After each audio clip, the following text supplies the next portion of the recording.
Ay, pakiusap. Kayo na po munang bahala kay David. Hindi ko na po talaga kaya. Sumasakit na ang ulo ko araw-araw sa kakaisip kung paano ko siya didisiplinahin. Ano ka mo? Aba, hindi ganun kasimple yun, anak. Abay, anak mo yun ah. Responsibilidad mo siya. Mas kailangan ng bata ang magulang, lalo na sa ganung edad niya. Alam ko naman po yun, Tay. Kaso hindi ko nga po talaga kaya. Hindi na po siya nakikinig sa akin o maging sa papa niya. Kaya nga po napapalo na po siya minsan. Pero hindi pa rin po nagbabago. Hindi ko naman po matutukan dahil abala po ako sa negosyo namin mag-asawa. Eh baka kasi napapabayaan niyo na siya. Hindi naman po sa ganun, Tay. Hindi naman po namin siya pinapabayaan. Pero aminado po ko, madalas po kaming wala ng papa niya. Abala po kasi kami sa negosyo eh. Ako po kasi yung humahawak ng accounting ng logistics. Lahat po. Hindi ko na po siya matutukan. Pero may yaya naman po siya. Ang kaso lang... Eh di yun nga. Kulang na sa aruga ang apo ko. Tapos baka naman nasusobrahan na rin ninyo sa pagpaparusa. Kaya mas lalong tumitigas ang ulo. Alam nyo, sigurado ko, pagmamahal at atensyon ang kulang sa bata na yan. Kaya ganyan siya. Alam mo kasi anak, hindi naman sapat na may pera kayo, may malaking bahay, at maraming gamit o laruan ng isang bata. Yung oras nyo, yung yakap o simpleng pagkumusta man lang sa kanya, yun ang mahalaga. Malamang, yun ang hinahanap niya. Eh paano nga po, Tay? Ako na nga halos ang bumubuhay sa negosyo namin. Hindi ko po pwedeng pabayaan yun. Hindi naman po pwedeng maasahan ng asawa ko pagdating sa management. Ako lang talaga ang marunong humawak sa negosyo namin, Tay. Wala po akong pagpipilian. Ang problema nga, pinili mong mas alagaan ang negosyo mo kaysa sa anak mo. Kaya yung batang yan, lumaki na parang walang direksyon. Kasalanan mo yan. Tapos ngayon, gusto mo na akong pumutol sa sungay niya. Aba, Leticia, matanda na ako.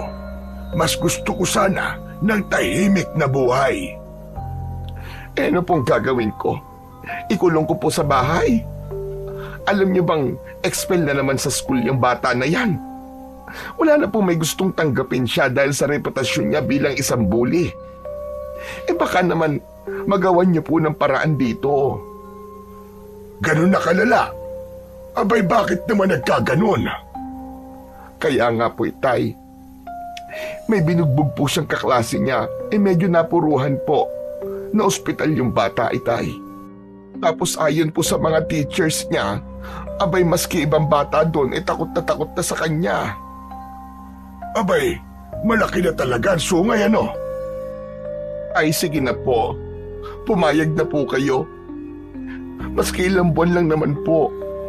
Pangako po babalikan ko po ang anak ko dito kung talagang hindi po siya magbabago. Wala na kasi talaga ako matakbuhan.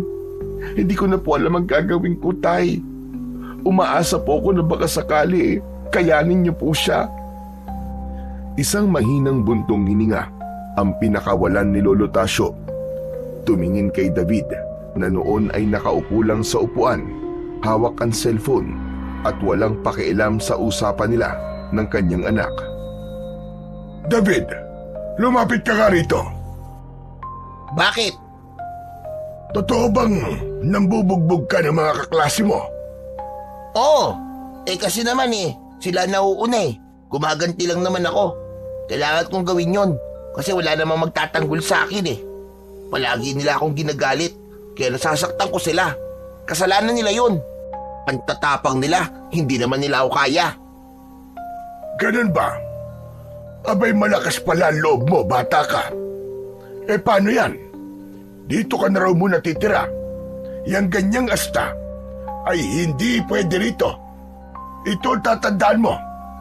Ako ang batas dito. At kung hindi mo babaguhin yung ugali mong parang siga, abay mas siga ako sa'yo. Mas matigas ang ulo ko Hindi mo ako kaya. Talaga? Sure po kayo dyan, Lolo? Ba't talaga palang balasubas ka?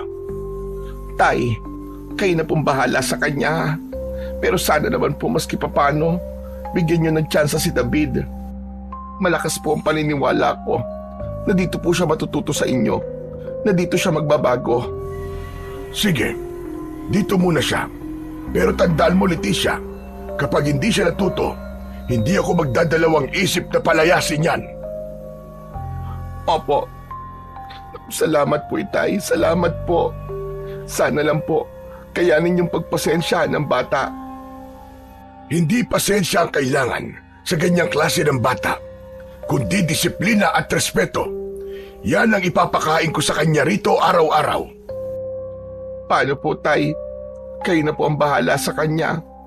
Andiyan na po ang lahat ng mga gamit niya, mga damit, laruan, gadgets at iba pa. Tsaka po pala, ito po ang pera, panggastos niyo po maglolo. Buwan-buwan po ako magpapadala ng allowance niya. Saka Tay, kung maaari po, ay ipaayos niyo ang isang kwarto.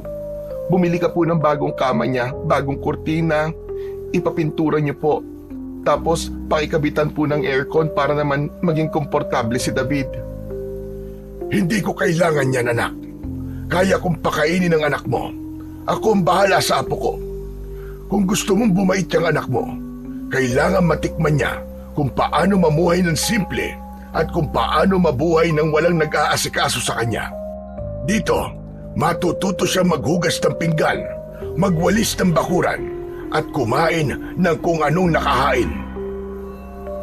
Kasi Tay, baka naman mahirapan siya masyado.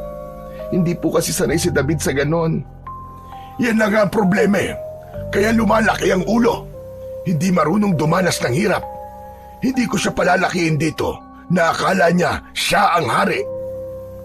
Sige po, Tay. Kung yan po ang alam niyong makakapagpatino sa kanya. Basta kung may kailangan po kayo o kaya may maging problema sa kanya, tawagan niyo lang po ako. Sige anak. Pabiyahe ka na ba? Pabalik ng Maynila? Opo. Kailangan ko na pong bumalik kagad kasi di ako pwedeng mawala ng matagal. Maski isang araw lang sa negosyo. O sige, ako na ang bahala sa anak mo. Paano anak? Aalis na si Mama ha. Huwag masyadong matigas ang ulo mo dito. Palagi ka sanang makikinig sa lolo mo. Talaga po bang iiwan niyo ako dito? Ayoko po dito, Mama. Wala pong internet. Hindi po ako makapag-games. Ano pong gagawin ko dito? Boring. Nagkatinginan ang mag-ama. Sumeryoso ang mukha ng matanda at saka napatingin kay David na parang binabasa na kagad kung anong ugali meron ang apo niya. Nagsasalita ito pero hindi nakatingin sa kanila. Tapos panay ang dut-dut nito sa kanyang cellphone. Madiin ang pagpindot niya sa screen. Halata sa kanyang muka ang pagkadismaya sa desisyon ng kanyang ina. Ano ngayon kung walang internet? Hindi mo naman yan ikakamatay ah. Oo nga, pero wala naman akong magawa dito.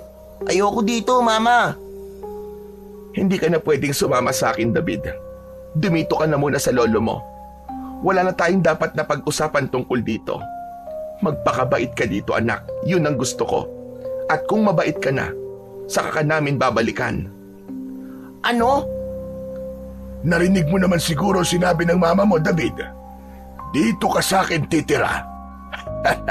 At dito sa bahay ko, ikaw ang mag-a-adjust at hindi ako. Kung ayaw mo dito, problema mo na yon. Sige na, Leticia. Bumiyahe ka na at baka gabihin ka pa pabalik sa inyo. Sige po, Itay. Sandali nga pala. Kunin mo yung cellphone niya. Hindi niya kailangan yan dito. Ano ba naman yan? Bakit pati cellphone ko pag didiskitahan nyo? Ayoko! Hindi ko to bibigay! Anak, ibigay mo na. Kailangan nating sumunod sa patakaran ng lolo mo. Teka! Hindi fair to! Pati cellphone ko kukunin? Anong gagawin ko dito? Tutunga nga maghapon? Wala naman akong kaibigan dito eh. Wala akong kakilala. Tapos ngayon walang internet, walang cellphone, walang laro, walang kahit na ano. Prisoner ba ako dito, ha? Ha, prisoner pala ha? Ayos, binigyan mo ko ng ideya. Aba, kung gusto mo maging prisoner, kaya kitang gawing totoong bilanggo dito. Kung gusto mo, ikadena pa kita sa puno dyan sa likod. Natulala si David sa sinabi ng kanyang lolo at di ito nakapagsalita. Hindi siya makapaniwala na matapang ang matandang nasa harapan niya. Ilang beses pa lang niyang nakita ang kanyang lolo at huli niya itong nakasama nang mamatay ang kanyang lola Minda. 3 taon na ang nakakaraan. Hindi matapang na lolo ang nakilala niya noon, kundi mabait at malalahaning matanda. Sunod din siya sa luho dito at kanyang naging tagapagtanggol kapag nagagalit sa kanya ang kanyang mama. Napayuko si David sa pagkakataong yun. Alam niyang maski magwala pa siya, wala nang mangyayari. Tingin niya sa lolo niya, hindi ito katulad ng kanyang mama na pwede niyang daanin sa paawa at paiyak-iyak. Hindi uubra ang arte niya rito. Dahan-dahang iniabot niya ang cellphone sa kanyang mama. Ngunit padabog, hindi na siya umimik. Hindi na rin siya nag-aksaya ng laway para umangal pa. Galit siya, pero mas lamang ang kanyang lungkot dahil mismong sa oras na yon ay naiisip niyang ipinamimigay na siya ng kanyang mga magulang. Simula ngayon, iba na ang takbo ng buhay mo dito, bata. Wala kang ibang aasahan dito kundi ang sarili mo. Kung gusto mong maayos ang buhay mo dito, matuto kang sumunod. Pagkaraan niyang maiabot ang kanyang cellphone, ay nagpaalam na si Aling Leticia. Sumakay na ito ng kanyang sasakyan at habang papalayo ang umaandar na kotse nito, lihim na napaluha si David. Pero agad din niya itong pinunasan gamit ang manggas ng kanyang damit. Tila ayaw nitong ipakita sa kanyang lolo ang kanyang lungkot. Samantala, si Lolo Tasyo naman ay lumabas ng bahay at nagsindi ng kanyang sigarilyo sa harapan ng bakuran. Naiwan sa loob si David mag-isa sa isang bahay na amoy kahoy, amoy lupa at luma, malayo sa amoy ng condo unit nila sa Maynila. Anak ng, anong klaseng buhay ba to? Pero kahit na anong reklamo niya, alam niya sa sarili niya na wala na siyang magagawa pa. Pagdating ng hapunan, isang simpleng pagkain lang ang inihain ni Lolo Tasyo. Pritong galunggong at kamatis. Tahimik na kumain ang matanda. Hindi niya pinansin ang kanyang apo na halos ayaw galawin ang pagkain. Nang matapos na itong kumain, tumayo na ito sa kanyang upuan at diretso labas ng bahay para muling manigarilyo. Pero bago niya iwan ang apo sa harap ng hapagkainan, nagbilin ito na kapag natapos na ang bata sa pagkain, ay kailangan itong magligpit ng kanilang pinagkainan at hugasan ito sa lababo. Naiwang nakasimangot ang bata. Hindi siya sanay sa simpleng buhay. Sanay siya sa spaghetti, sa hamburger at fried chicken. Nakatulala lang siya sa pagkain, nababagot, naiinis at nalulungkot. Lumipas ang halos 1 oras. Napilitan ang bata na tumayo at iniligpit niya ang pinagkainan ng kanyang lolo. Tinakman niya ang ulam na di naman niya kinain. Pagkatapos ay pumunta na siya sa kanyang kwarto. Isang maliit na kwarto yun, nakatabi lang halos ng silid ng kanyang lolo. Lumangit-ngit ang pinto nito ng kanyang buksan. Maliit lang ito, may lumang kutsyon na nabalutan ng isang kupas at luma ng bedsheet. May isang electric fan, pero ng kanyang sindihan ay malakas ang ugong na parang may umaandar na traktora. Nakaramdam siya ng init, kaya binuksan niya ang nag-iisang bintana sa silid na yon. Wala itong kurtina. Naramdaman niya ang malamig at preskong hangin mula sa labas. Humiga siya sa kama. Medyo matigas, hindi tulad ng kutsyon niya sa bahay nila na malambot at makapal. Sinubukan niyang pumikit. Binalot niya ng kumot ang kanyang buong katawan kahit mainit. Gusto niyang umiyak pero pinigilan niya ang kanyang sarili. Ayaw niyang marinig ng kanyang lolo dahil baka pagtawanan lamang siya nito. Biglang uminit ang pakiramdam ni David, kaya napilitan siyang alisin na ang kumot. Napatingin siya sa may bintana dahil naramdaman niyang may presensyang nanggagaling doon. Muntik na siyang mapasigaw sa gulat nang makita niya ang kanyang lolo Tasyo na nakadungaw at nakatitig ng matalim sa kanya. Bakit po? Dapat nakasara lahat ng pinto at bintana bago ka matulog para maiwasan ang hindi inaasahang pangyayari. May mga gumagala dito sa baryo tuwing gabi. Gumagala? Ano po yun? May mga nilalang na gumagala dito tuwing gabi.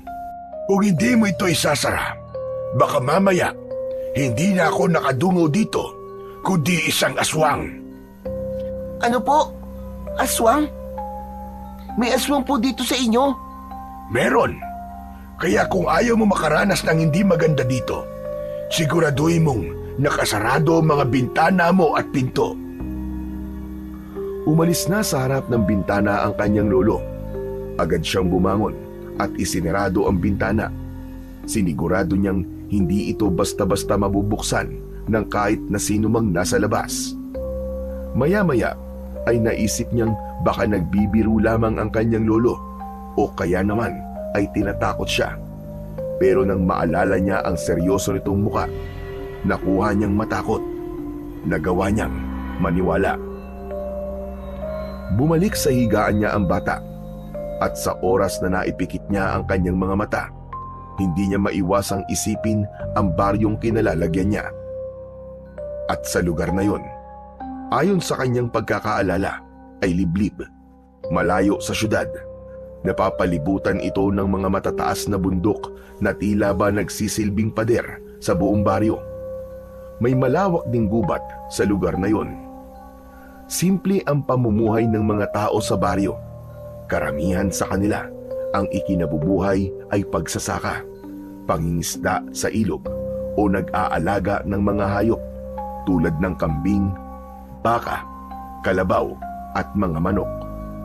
Walang malaking gusali, walang mall, walang arcades at sinihan, wala ring mga magagarang mga restoran. Naging mabagal ang oras ng gabing yon.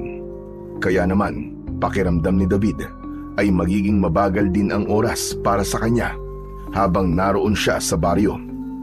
Nung biyahe nila ay nakita niyang walang halos nagbago sa baryo sa loob ng 3 taon. Ang mga bagay na nakatayo ay gawa pa rin sa mga kahoy at yerong mga kalawangin. Tulad sa bahay ng kanyang lolo, napabuntong hininga siya. Hindi niya lubos maisip ang dahilan kung bakit sa dami ng pera nilang mag-anak ay di man lang mapaayos ng matanda ang bahay nito. Gayong kaya naman nilang gawing mansyon o isang magandang rest house ang bahay ng kanyang lolo. Pagkalipas ng halos 1 oras na pag-iisip, biglang bumigat ang kanyang mga mata. Dahan-dahan niyang muling ibinalot ang kumot sa kanyang katawan. Kahit mainit, kahit hindi siya komportable, nakatulog si David. Kinabukasan, nagising siya sa malalakas na tilaok ng mga manok. Paglabas niya ng kanyang kwarto, wala ang kanyang lolo. Sa ibabaw ng lamesa, may iniwang sulat ang matanda.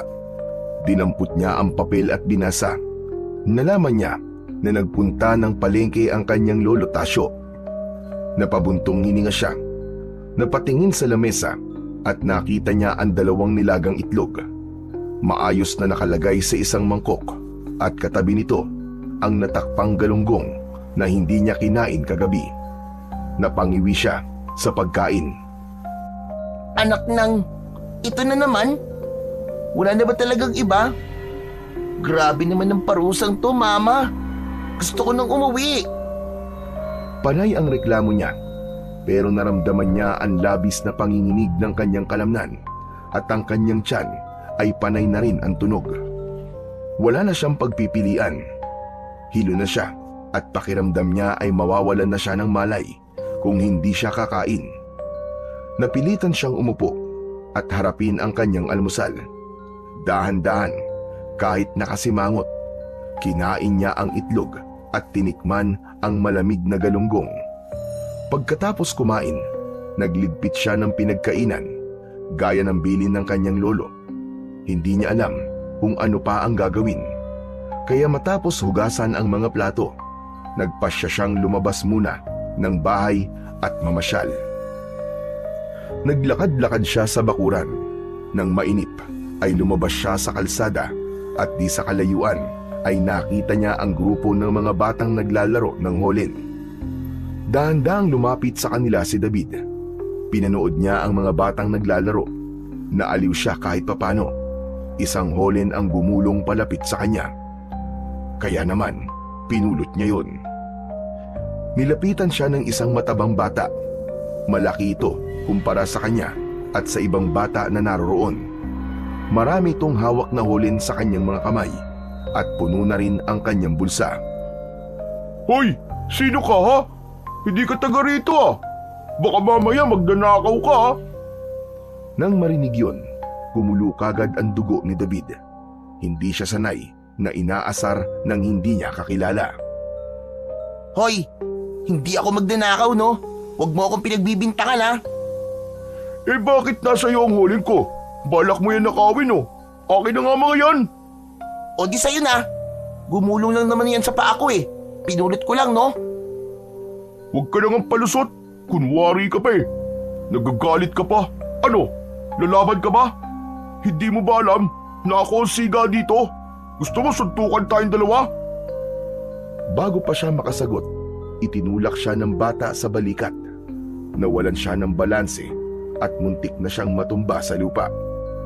Lahat ng batang nakapaligid ay nagtawanan. Lalong nag-init ang kanyang ulo. Hindi niya na napigilan pa ang sarili. Sinugod niya ang matabang bata. Isang malakas na suntok ang pinakawalan niya at tumama ito sa mukha ng bata. Dahilan para mapaatras ito.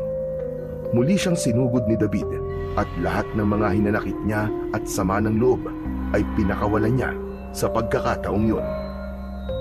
Nataranta ang mga bata nang makitang nagugulpi na ang kanilang kalaro. Agad silang nagtawag ng kanilang mga kakampi. Dumating naman ang dalawang binatilyo na di hamak na mas malaki pa sa batang kalaban niya. Nang makita ito ni David, medyo kinabahan siya. Naisip niya na di niya kakayanin ang mga ito. Napaatras siya at humanap ng pwedeng takbuhan. Ngunit bago pa siya makatakbo, nahawakan na agad siya ng binatilyo sa kanyang damit. Sinubukan ni David na manlaban, pero malaki talaga ang dalawang bata. Agad siyang nakatanggap ng sipa at malalakas na suntok mula sa mga ito. Pero bago pa siya tuluyang mabugbog, ay may narinig siyang boses. Bitiwan niyo siya! Apo yan ni Lolo Tasyo! Lagot kayo! Lumingon si David. Isang batang lalaki na halos kasing edad lang niya ang kanyang nakita. Pero mas matangkad ito ng konti sa kanya. May dala itong mahabang patpat sa kamay at ang muka ay seryosong seryoso. Pag di kayo tumigil, isusumbong ko talaga kayo sa lolo niya! Lagot kayo doon! Natigilan ang mga binatilyo. Binitiwan nila si David. Apo ka pala ni Tatang Tasyo eh. Bakit di mo naman kagad sinabi? Eh di sana, hindi ka nabugbog. Halatang biglang bumait ang mga bata. Tila naduwag at humingi pa ng tawad sa kanya. Kagad na umalis ang mga bata kasama ang iba pa nilang mga kagrupo. Naiwan si David at ang bagong bata na dumating. Nagkatinginan silang dalawa. Salamat ha.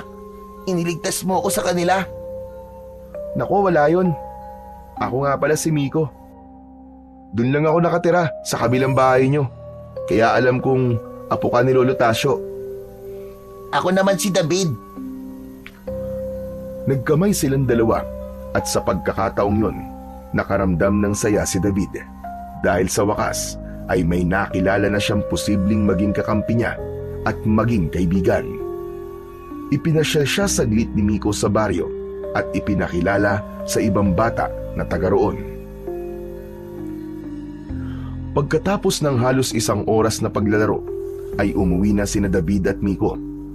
Pagkarating sa bahay, Nadatnan niya ang kanyang lolo Tasyo na nakatayo sa may pinto. Seryoso ang mukha nito na nakatitig sa kanya. Nanlilisik ang kanyang mga mata. Oh, mabuti naman at umuwi ka na. Lolo, kasama ko po si Miko. Naglaro po kami sa labas. Sige na, umuwi ka na muna, Miko. At kakausapin ko lamang itong apo ko. Opo, Lolo Tasyo. David, mamayang hapon susunduin kita dito ah. Laro tayo ulit. Tumango si David. Nang wala na sa paningin niya ang batang lalaki, tinawag siya ni Lolo Tasyo sa loob ng kanyang bahay. Mabigat ang salita nito at parang galit. Hindi naman maunawaan ni David kung bakit. Anong ginawa mo sa labas, ha? Naglaro lang po kasama si Miko at yung iba pang mga bata. Bakit? May problema ba? Gusto mo bang kutusan kita ngayon?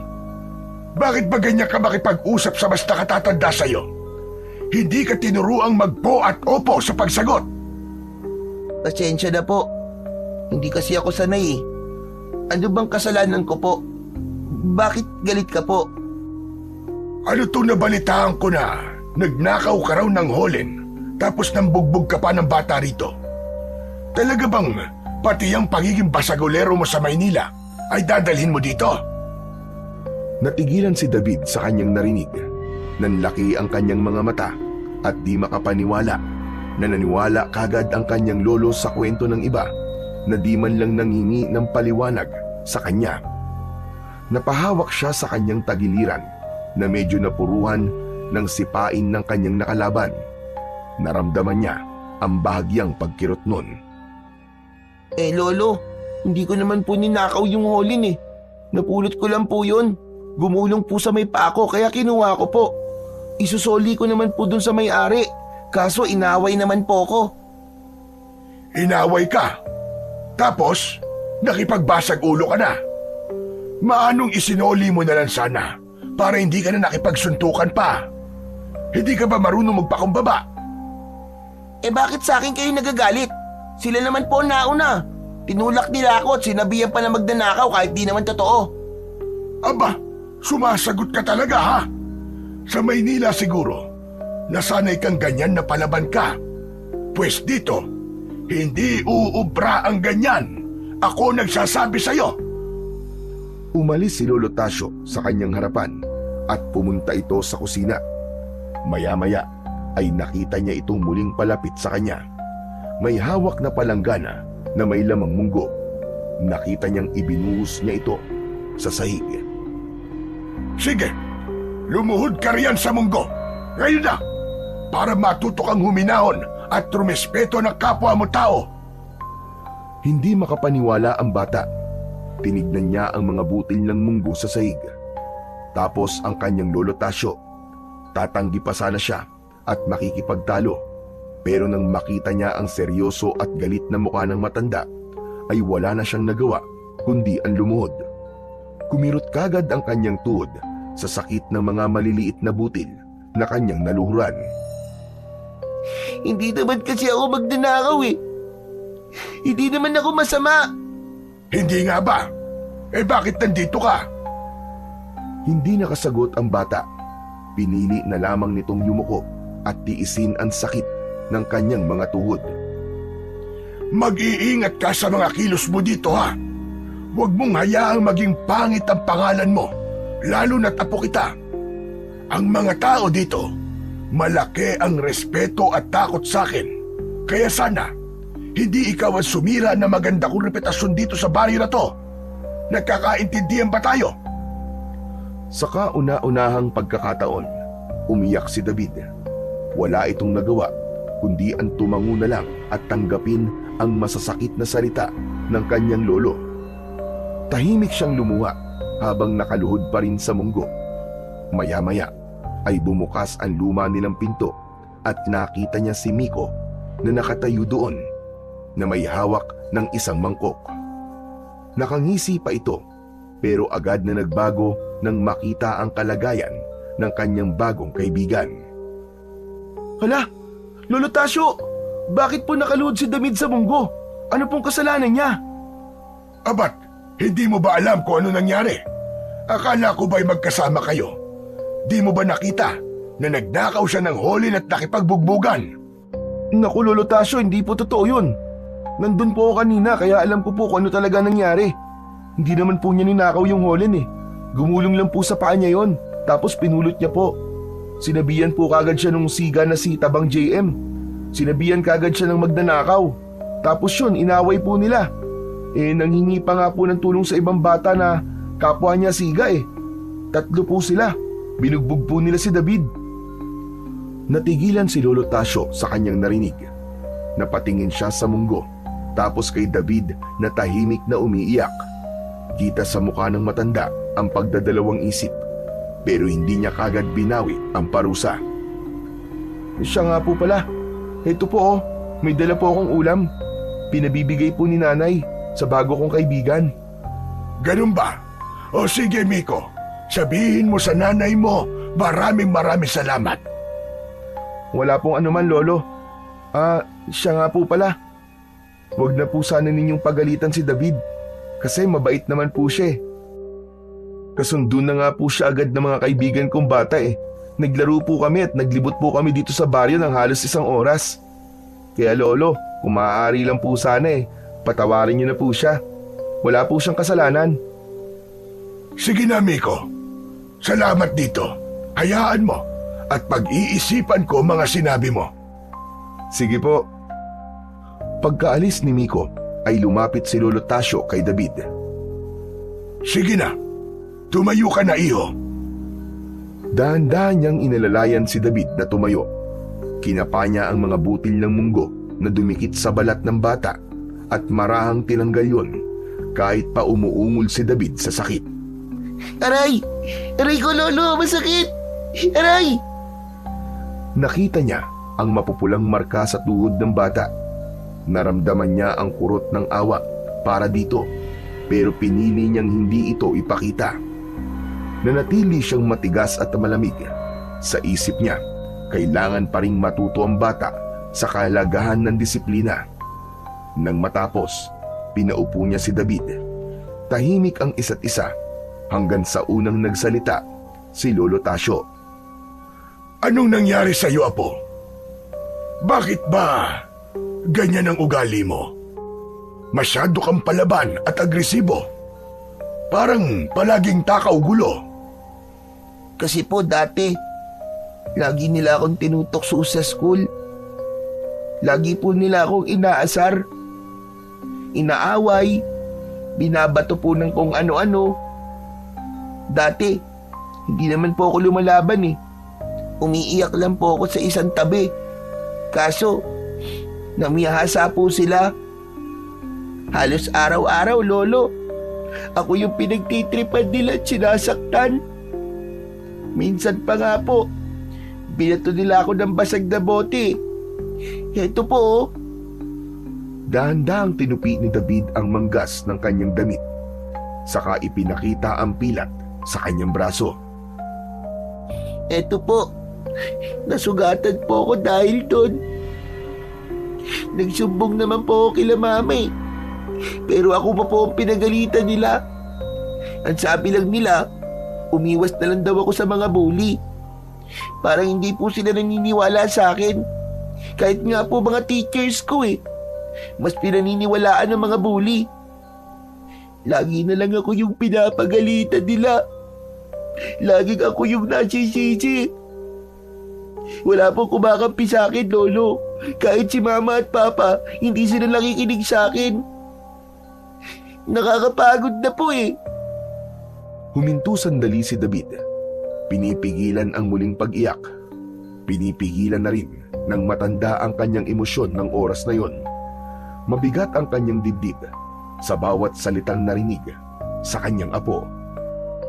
Kaya po natuto akong lumaban, Lolo. Kasi kung hindi, baka mas lalo lang nila akong apihin. Pero kahit lumaban ako, mas lalo akong inayawan ng mga tao sa eskwelahan. Para bang wala na akong lugar kahit saan, Lolo. Walang may gusto sa akin. Kahit sa bahay namin.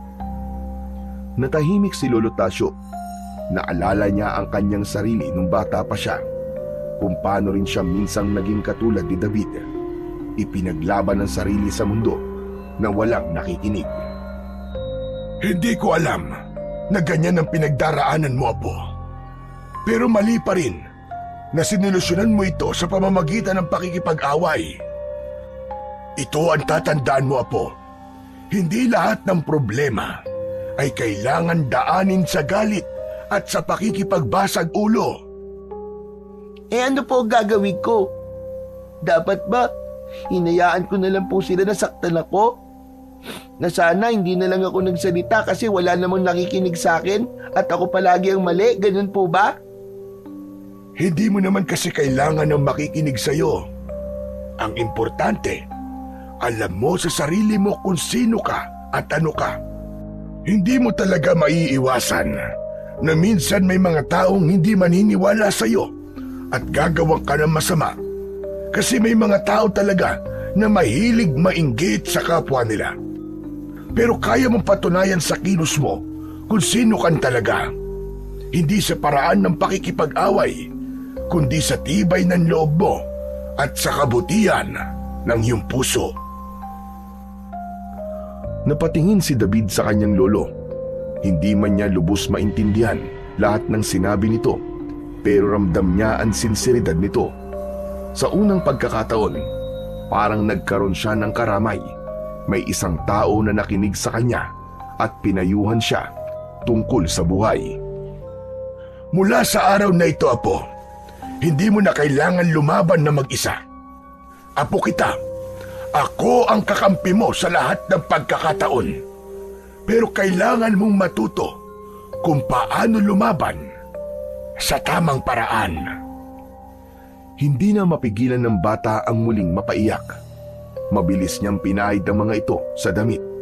Pero nakita ulit yon ni Lolo Tasio. Hindi na siya sinermonan pa.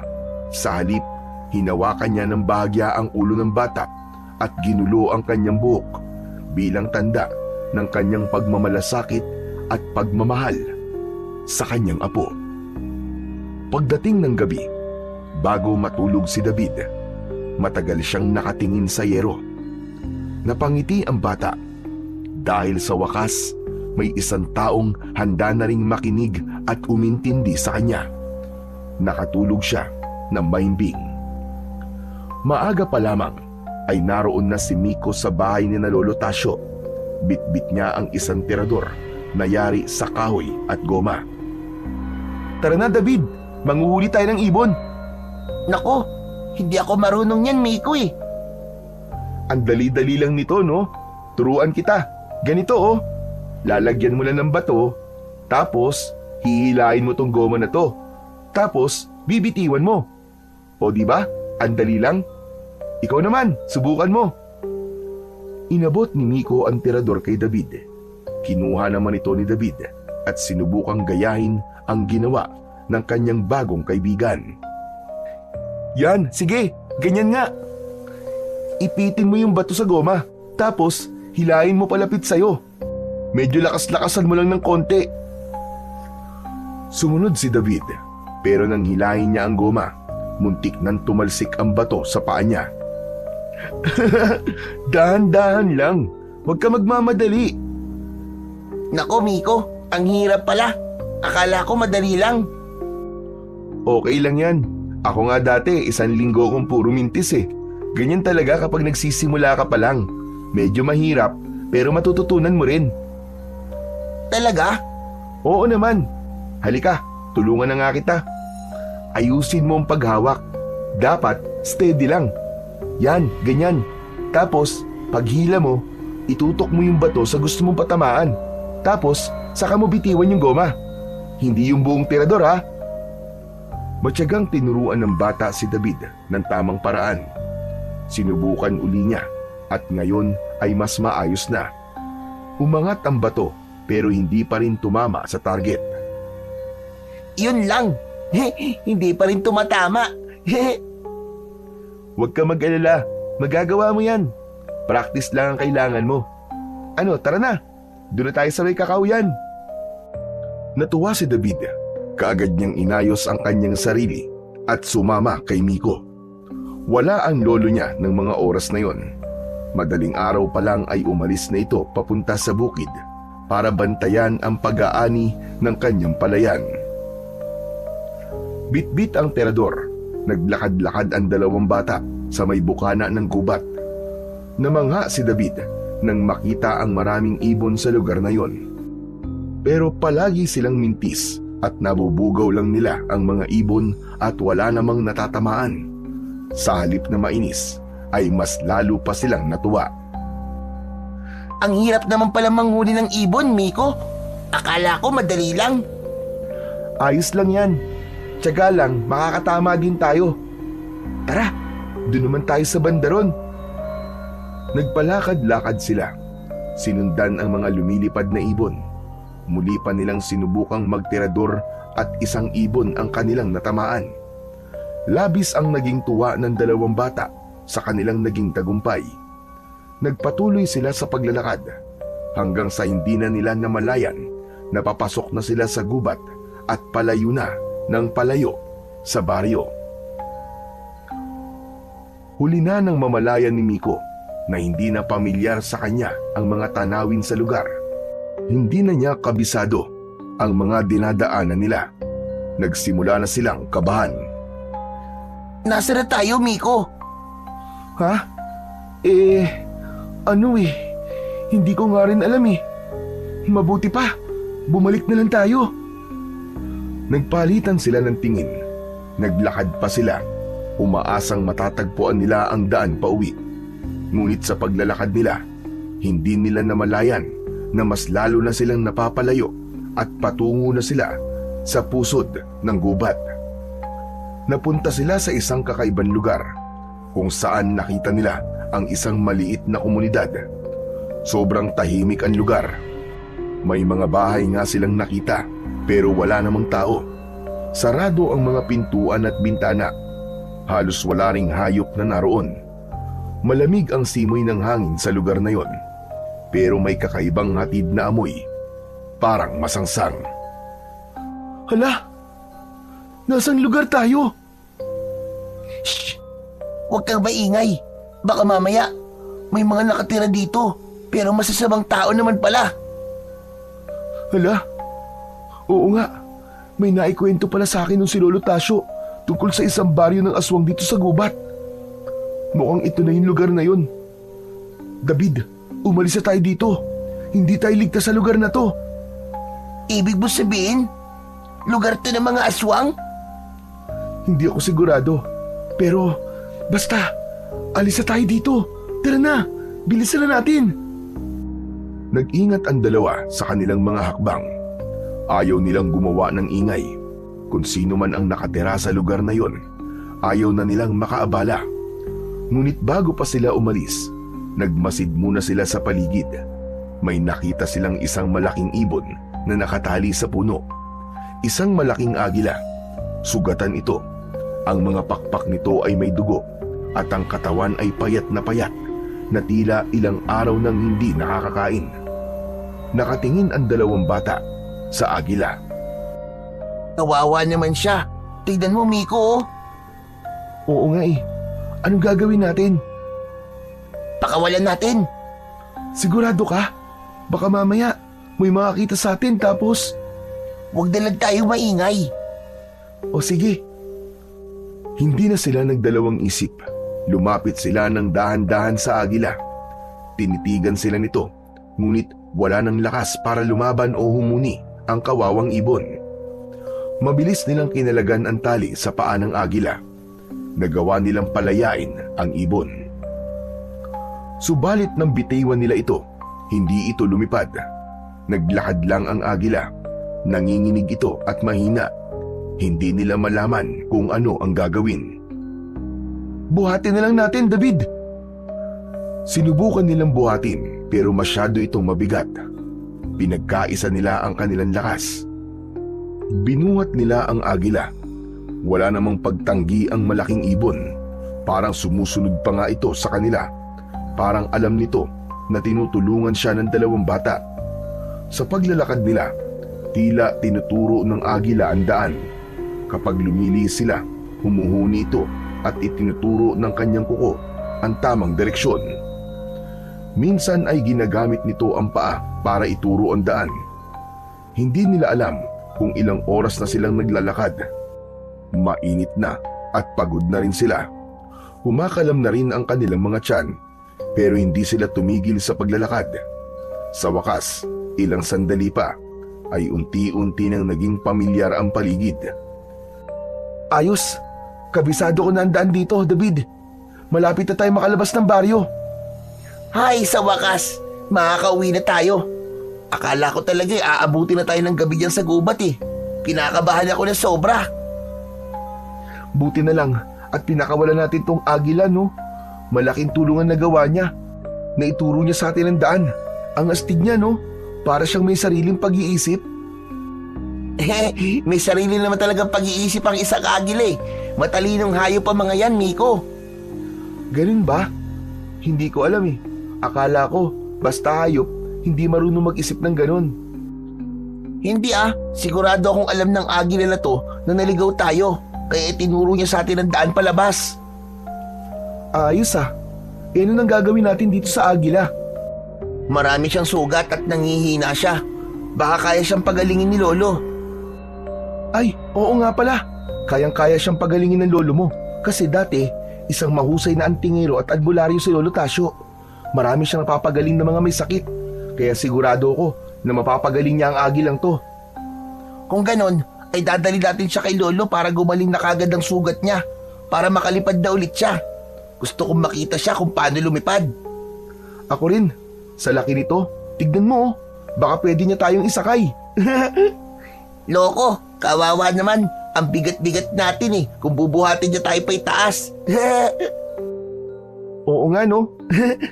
Eh di, kaibiganin na lang natin. Alam mo, magiging sikat tayo sa buong baryo kapag naging kaibigan natin tong agila na to. Maraming maiinggit sa atin. Wag. Kapag magaling na siya, hayaan na lang natin siyang makalipad ulit. Ayoko siyang gawing alaga, itali o ikulong. Mahirap yun Masakit sa pakiramdam. Ganun ba? Eh di sige, ayos lang. Sa bagay, masaya naman ako, maski tayong dalawa lang ang magkaibigan Oo naman. Salamat, Miko Salamat sa pagiging isang mabuting kaibigan. Walang anuman, David.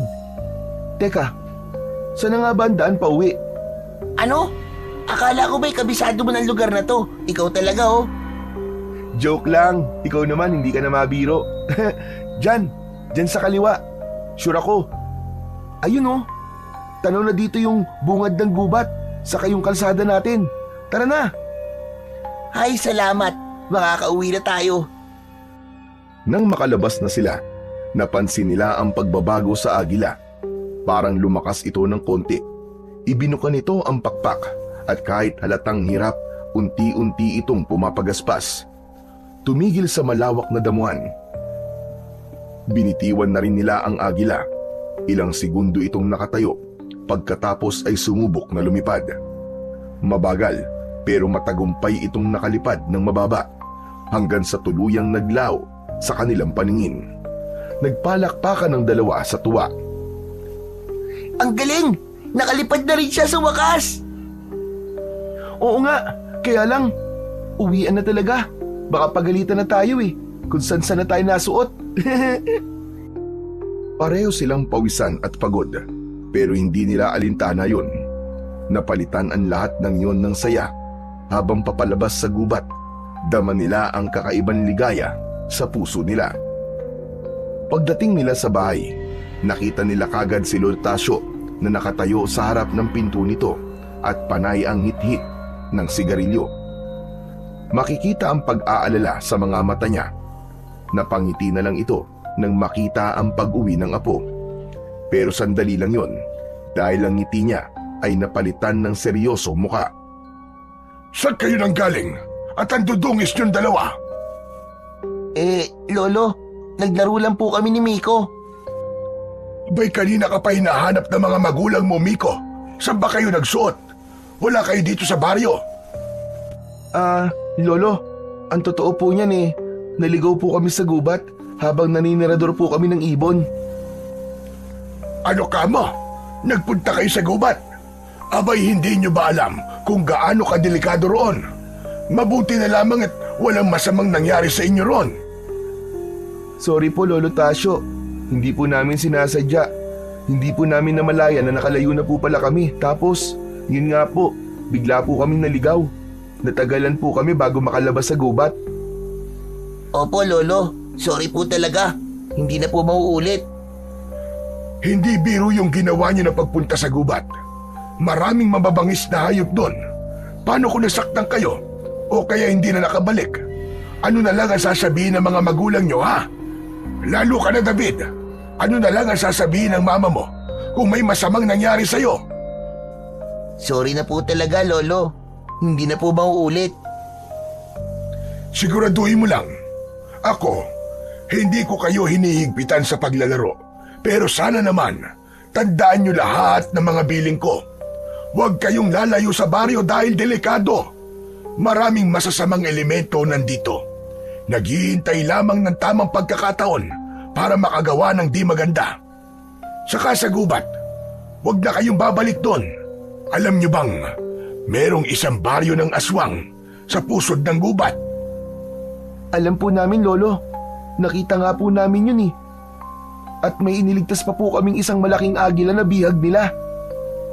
Ano kanyo? Anong nakita nyo? May mga bahay po, pero wala pong tao, Lolo. Anong wala? May mga tao sa baryo na yon. Mabuti na lamang at walang nakakita sa inyo doon. Kundi, baka hindi na kayo nakauwi. Ay, Diyos mio! Ang kukulit nyo! Huwag nyo na tong uulitin, ha! Teka, sinabi nyong meron kayong nailigtas na agila. Nasaan na yung agila? Wala na po, Lolo eh. Matapos niya po kaming ihatid dyan sa bukanan ng gubat, lumipad din po siya palayo. Ganun ba? O siya, pumasok ka na sa loob ng bahay, David. At ikaw naman, Miko, umuwi ka na muna sa inyo at tiyak nag-aalala na ang mga magulang mo. Ay nako, pambihirang mga bata kayo, oo. Sige po, Lolo. Pasensya na po uli. O ikaw, kumain ka na doon sa loob. Nagluto ko ng tinolang manok. Wow! Sa wakas, karne na ang ulam namin. Pagpasok ni David sa loob ng bahay, ay kagad niyang naamoy ang masarap na amoy ng nilutong ulam ng kanyang Lolo Tasyo. Agad na kumalam ang kanyang tiyan. Mabilis siyang nagsandok ng kanyang ulam at kanin at nagsimula ng kumain. Panay ang higop niya ng masarap na sabaw. Samantala, pagsapit ng gabi, maagang nakatulog si David. Marahil dahil na rin sa pagod sa halos maghapon na paglalaro kasama si Miko. Ang paligid ay tahimik. Tanging huni lang ng kuliglig at huni ng mga panggabing ibon ang maririnig sa labas. Mahimbing na rin maski ang tulog ng matanda. Ilang sandali pa, bigla na lang napabalikwas ng bango ng bata nang makarinig ng isang malakas na ingay mula sa labas. Hindi yun pangkaraniwang naririnig sa gabi. Pinakinggan itong mabuti na David. Maya-maya pa ay parang naramdaman niyang para siyang tinatawag nito. Dahan-dahan siyang bumangon at binuksan ang bintana. Tumambad sa kanya ang isang pamilyar na anyo ng isang nilalang. Nakadapo sa isang sanga ng puno sa tapat ng kanilang bahay. Hala! Siya yun! Bakit siya nandito? Kahit nagtataka, ay nakaramdam ng tuwa si David nang makitang muli ang iniligtas nila na agila. Lumapit ito mismo sa bintana, parang gustong pumasok. Sa sobrang tuwa at pagkasabik, lumabas si David ng kwarto at binuksan ang pintuan sa sala. At doon niya pinapasok ang agila. Hindi nagtagal, nagising si Lolo Tasyo sa narinig na pagbukas ng pinto at sa malakas na kalabog at pagaspas ng pakpak. David, ikaw ba yan? Ano bang ingay yan, ha? Paglabas niya ng silid, natigilan ang matanda dahil isang malaking agila ang nasa loob ng bahay nila. Ano to, David? Saan galing yan? Bakit may malaking agila dito sa loob ng bahay ko? Lolo, siya po yung agila na tinulungan po namin ni Miko sa gubat. Sigurado ka? Nako, Ang mabuti pa ilayuan mo na yan. Tignan mo muna kung talaga bang agila yan o nagbabalat kayo lamang. Lumapit si Lolo Tasyo sa agila at maingat niya itong tinignan. May naramdaman siyang kakaiba. Tila ba may kakaibang enerhiya ang nilalang. Pero nang makita niya ang mga sugat ng agila sa pakpak at sa katawan nito, napanatag ang matanda. Sige, kunin mo yung baul sa ilalim ng higaan ko. Kailangan nating magamot ang mga sugat niya. Kaagad naman na sumunod si David sa inutos ng kanyang lolo.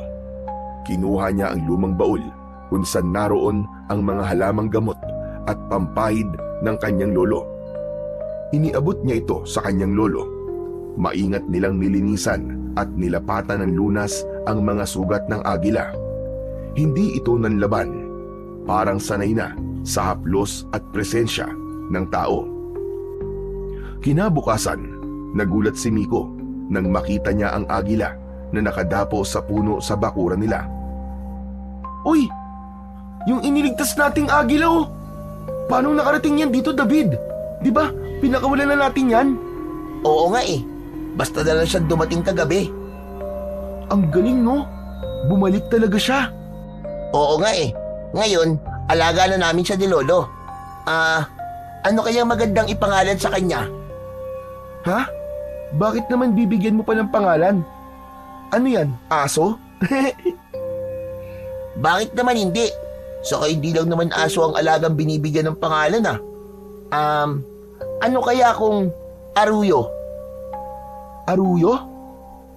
Mas maganda kung Bagwis para mas astig. Nako, marami ng alaga ang tinatawag na Bagwis eh. Ayoko nun. Aruyo na lang. Sige, ikaw ang bahala. Pwede na rin, kakaiba ang pangalan niya. Mula ng araw na yon, naging kasama na nila si Aruyo sa araw-araw. Maski hindi ito nakatali sa puno, ay hindi ito umaalis. Minsan ay lumilipad ito sa kalangitan at naghahanap ng kanyang makakain, pero bumabalik din kagad ang agila. Naging mabuting kaibigan talaga si Aruyo. Lalo din itong napalapit kay David. Madalas silang maglaro sa bakuran at para itong aso na palaging nakasunod kahit saan man siya magpunta. Hindi nagtagal ay gumaling ng tuluyan ang agila. Bumalik ang lakas at sigla nito. Ang kanyang mga mata ay naging mas malinaw. Naging mas makintab ang balahibo at lumapad pa ang matitibay nitong mga pakpak. Isang gabi, habang natutulog si Lolo Tasyo, hindi mapakali ang bata. Parang may humihila sa kanya palabas ng bahay. Tumayo siya at dahan-dahang binuksan ang pinto. At sa may lilim ng punong mangga, nakita niya si Aruyo, nakadapo. Tahimik, pero may kakaibang liwanag sa katawan. Nagulat si David. Ang katawan ni Aruyo ay tila may sinag na ginto. Nagniningning ito sa dilim na parang bituin. Hindi niya maipaliwanag ang kanyang nararamdaman. Lumapit siya at paglapit niya, tumingin ng diretso ang ibon sa kanya, mata sa mata. At doon, parang may tinig na pumasok sa kanyang isipan. Hindi ito nagsalita gamit ang bibig, pero malinaw sa kanyang isip ang mensahe. Nagpapasalamat ang ibon sa kanya. Pagkatapos nun, bumaba ang agila sa paanan ni David. Iniunat nito ang mga pakpak at yumuko ang katawan. Tila nag-iimbita na sumakay ang bata sa kanyang likod. Nako, ayoko Aruyo. Baka mamaya mahulog ako eh. Baka hindi mo ako kayanin.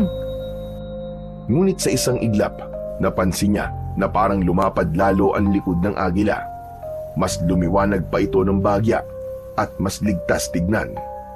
Unti-unti ay mas nilapitan pa ni David ang ibon at sa dahan-dahang pag-akyat niya, naramdaman niyang ligtas siya.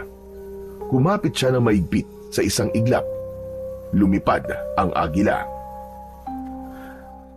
Kaagad na tumama ang malamig at preskong hangin sa mukha ni David. Ang buhok niya ay tumataas sa bilis ng ihip ng hangin. Ngunit imbis na takot ang maramdaman, ay kakaibang tuwa ang naramdaman niya. Tuwa na parang lumaya siya mula sa lahat ng lungkot at problema. Sa itaas, nakita niya ang buong baryo. Maliit ang mga bahay. Kita rin niya ang ilog na kumikinang sa ilalim ng sinag ng buwan. May mga ulap na halos maabot niya. Ramdam niya ang katahimikan sa itaas. Walang ingay, walang gulo, puro kapayapaan lang. Napangiti ng mga oras na yon si David. Woohoo! Ang ganda dito sa itaas! Grabe! Ang sarap lumipad! Hindi niya alam kung gaano sila katagal sa ere, pero labis ang naging saya ng bata sa ipinaranas na yun sa kanya ng agila. Para ako nananaginip! Astig! Woohoo! Pagbalik nila sa lupa, marahang lumapag si Arroyo sa tabi ng bahay. Tumalon pababa si David at hindi pa rin makapaniwala sa naranasan. Tinapik niya ang agila. Salamat, Arroyo ah. Isa kang tunay na kaibigan. At higit pa. Tumingin sa kanya si Arroyo, parang ngumingiti rin. At mula noon, gabi-gabi, bago matulog, hindi na niya nakakalimutang silipin ang labas. Baka sakaling muli siyang isama ng mahiwagang agila sa paglipad. Hanggang sa isang gabi, habang natutulog ang bata, bigla siyang nagising sa kakaibang tunog sa labas. Malakas na hangin, parang may malaking pakpak na lumilipad. Napabalikwas siya ng bangon. Ha? Si Arroyo? Wala na siyang inaksayang oras. Hindi na niya ito sinilip pa sa bintana. Agad siyang lumabas ng bahay. Inisip niya na baka muli silang lilipad ng alagang agila. Pero paglabas niya, hindi niya ito nakita. Wala si Arroyo sa nakasanayang pwesto nito sa puno ng mangga. Hala? Wala naman pala siya eh. Nasaan na kaya yung ibon na yun? Nalungkot si David.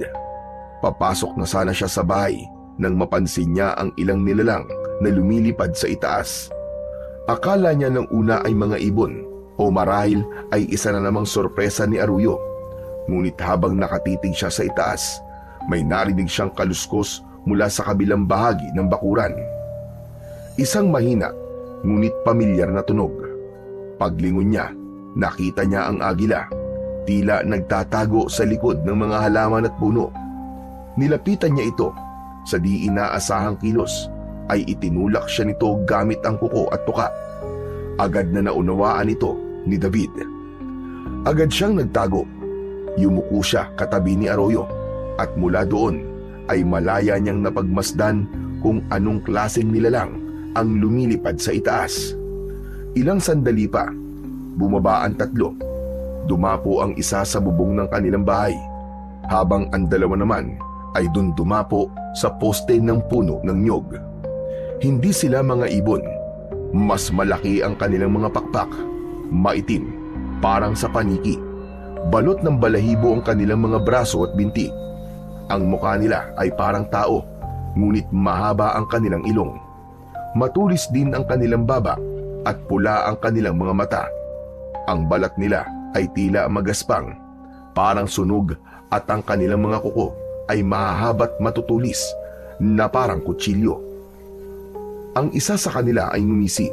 Kitang-kita ni David ang matutulis nitong mga pangil na halos lumabas sa labi. Mabango ang paligid. Parang amoy dugo ng tao. Napakapit si David sa balahibo ni Arroyo. Kinakabahan siya. Halos di na makahinga ng maayos. Sa isip niya marahil ay yun na ang sinasabi ng kanyang lolo na mga aswang. Ito ang unang beses na nakakita siya ng aswang ng harap-harapan. Lagot na. Totoo pala mga aswang. Natatakot ako, Arroyo. Anong gagawin natin? Tahimik lang ang agila, tila nakaabang. Ang mga mata nito ay nakatutok lamang sa mga nilalang na para bang handang lumaban kung kinakailangan. May nararamdaman akong presensya. May tao. Lalong napakapit si David sa agila.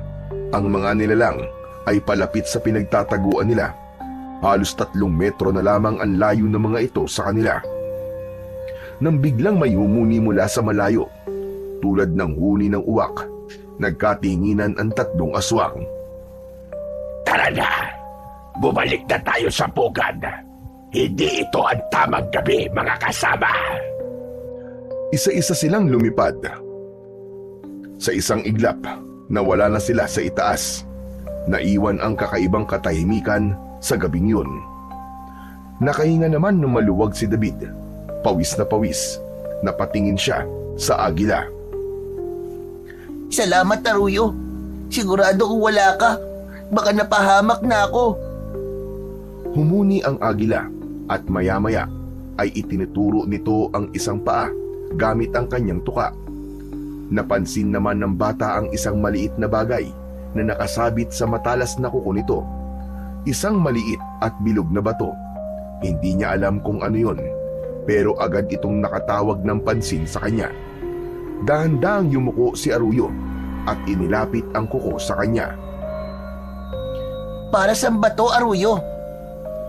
Bahagyang tila tumango ang agila. Maingat na kinuha ni David ang mutya. Mainit ito nang dumampi sa kanyang kamay, pero hindi naman siya napaso.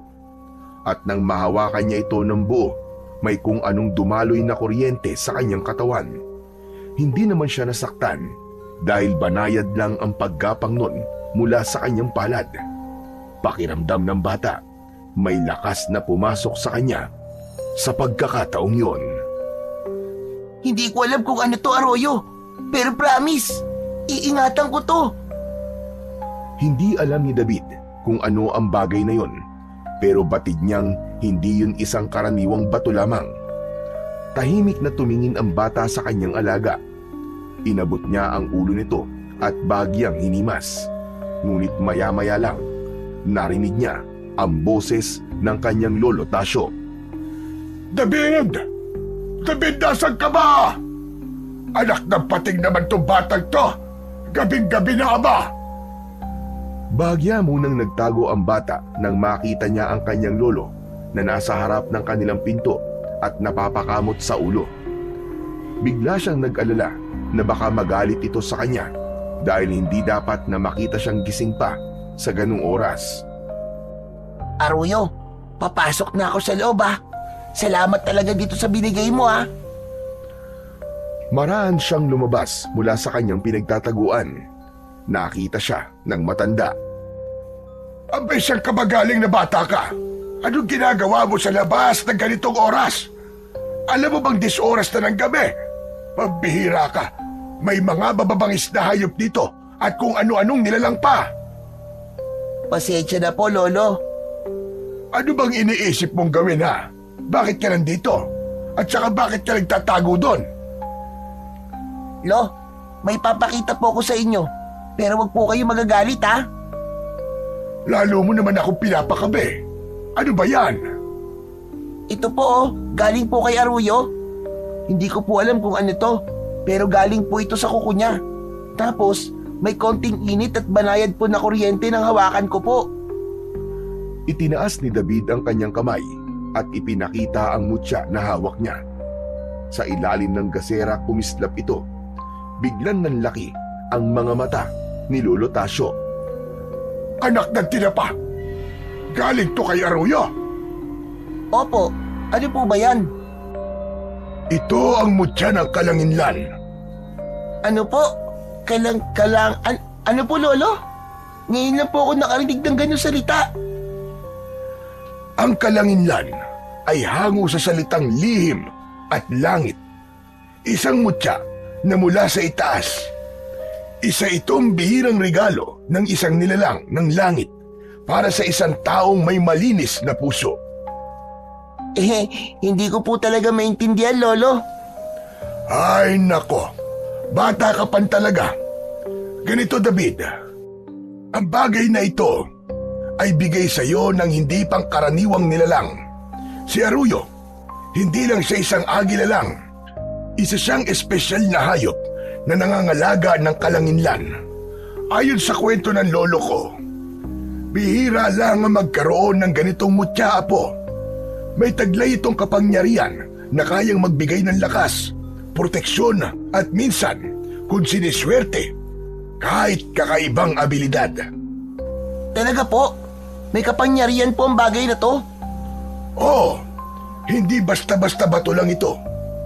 Sabi sa mga matatandang alamat, kapag ang isang agila ay nagtiwala at nagbigay sa iyo ng bahagi ng kanyang sarili, tulad ng mutyang ito, ibig sabihin ay nakita kanyang karapat-dapat. Isa kang tagapagmana ng liwanag. Ano po? Tagapagmana ng liwanag? Tagapagmana ng kapangyarihan para maging tagapagtanggol. May dahilan kung bakit ibinigay sa iyo ito. Ibig sabihin, Lolo, parang magiging superhero ko? Ganun po ba? Tama ka. Parang ganun na nga iyo. David, pag-ingatan mo ang mutya na ito. Hindi pa natin alam kung anong dahilan kung bakit ito ibinigay sa iyo ni Arroyo. Bihira at hindi lahat ay nabibigyan ng ganitong tiwala ng isang nilalang na gaya ng agilang alaga mo na si Arroyo. Lolo, may sasabihin pa po ko. Hindi po kaya ibinigay po sa akin ng mutya ay para kalabanin ko po ang mga aswang? Sandali lang. Bakit mo naman nasabi yan? Kasi sasabihin ko na po sa inyong totoo. Kaya po ako nagtago doon. May aswang po ako nakita kanina eh. 3 po sila lumilipad. Hindi po tao hindi rin po ibon. Parang tao po na may pakpak na parang paniki. Ang lalaki po ng mga mata maitim po ang balat at may mahahabang mga kuko. Nakakatakot po talaga sila. Mabuti na nga alam po, tinago po ako ni Arroyo eh. Ano ka mo? Mga aswang? Kaya pala may nararamdaman akong kakaiba kanina. Talagang namiminsala na naman pala ang mga nilalang na yon. Mabuti na lang at nakapagtago ka. Baka kung nakita ka na mga yon, baka kinain ka na ng buhay. Ang mga aswang na yon ay walang awa. Malulupit sila at walang patawad. Talaga po? Naku, nakakatakot naman. Tama ka, nakakatakot talaga sila. Kaya nga palagi ko sinasabi sa'yo na wag kang magbubukas ng pinto o kaya ng bintana. Tapos lumabas ka pa. Abay, napakatigas ng ulo mo. Pasensya na po, Lolo. Hindi ko naman po sinasadya eh. Hindi ko na po uulitin. Abay, dapat lang. Kung hindi, lagot ka talaga sa akin. Alam mo, Apo, gusto lang kitang protektahan. Mahirap na. Hindi natin alam kung kailan darating ang panganib. Naiintindihan ko po, Lo. Salamat po. Pangako po, hindi na po ako magpapasaway. Hala, sige. Halika na. Pumasok na tayo. Bukas ng umaga kailangan natin pag-usapan yan ng mas detalyado. Kailangan mo ring matutunan kung paano gamitin ng tama ang mutyang yan. At higit sa lahat, kailangan mong matutong protektahan hindi lang ang sarili mo, kundi pati na ang mga taong nasa paligid mo. Tahimik siyang sumunod sa kanyang lolo, papasok ng bahay. Maaga pa lamang ay nasa bahay na nila David si Miko. Nanginginig pa ang boses nito habang tinatawag ang pangalan ng kanyang kaibigan. Agad naman na lumabas si David at sinalubong ito. David! David, may balita ako! Grabe! Uy, bakit? Anong meron, Miko? Narinig ko. Pinag-uusapan ng mga marites sa kanto na may mga nawawalan daw ng mga alagang hayop. Aso, kambing, pati yung kalabaw ni Mang Ilyas. Nawala. Tapos may nakapagsabi na aswang daw ang dumali sa mga hayop. Sigurado ka ba, Miko? Ang aga mo nakipagtismisan ah. Grabe ka. Huwag ka naman tumawa. Nininervyos na nga yung tao eh. Nagkakagulo na ang mga tao. Kasi may nagpatunay na may mga sumalakay nga daw na aswang kagabi. May nakakita sa mga aswang na lumilipad. Mga mukha daw dambuhalang paniki. Nakakatakot talaga. Tignan mo, nagtatayuan na ang mga balahibo ko dahil sa takot. Teka, mga aswang na parang paniki. Oo, bakit di ka ba naniniwala? Naniniwala. Talaga? Aba, ayos kung ganun. Totoo naman talaga eh. Di ba na may mga aswang? Oo, totoo yun. Kasi nakita ko din sila kagabi. Tugma sa kwento mo ang mga itsura nila. Hala, talaga? Nakita mo? Kung ganun, totoo nga. Kasi maski ikaw nakita mo eh. Maya-maya, lumabas si Lolo Tasyo sa pinto. May daladalang bagay na nakabalot ng pulang tela. David, halika! Tapos ko na! Lumapit si David at Miko. Marahang inalis ni Lolo Tasyo ang tela at inilantad ang isang kwintas. Ang mutya ng kalanginlan nakapaloob sa isang itim na metal na nakakabit sa matibay na tali. Lolo, ang ganda! Ano yan? Ito ang mutya ng kalanginlan na bigay sa akin ni Arroyo. Isang mutya? Galing sa agila? Oo, tama ka, Miko. Ginawan ko lang ito ng kwintas para mas madaling dalhin ni David. Isa pa, ay para hindi ito basta-basta mawawala at hindi rin mananakaw.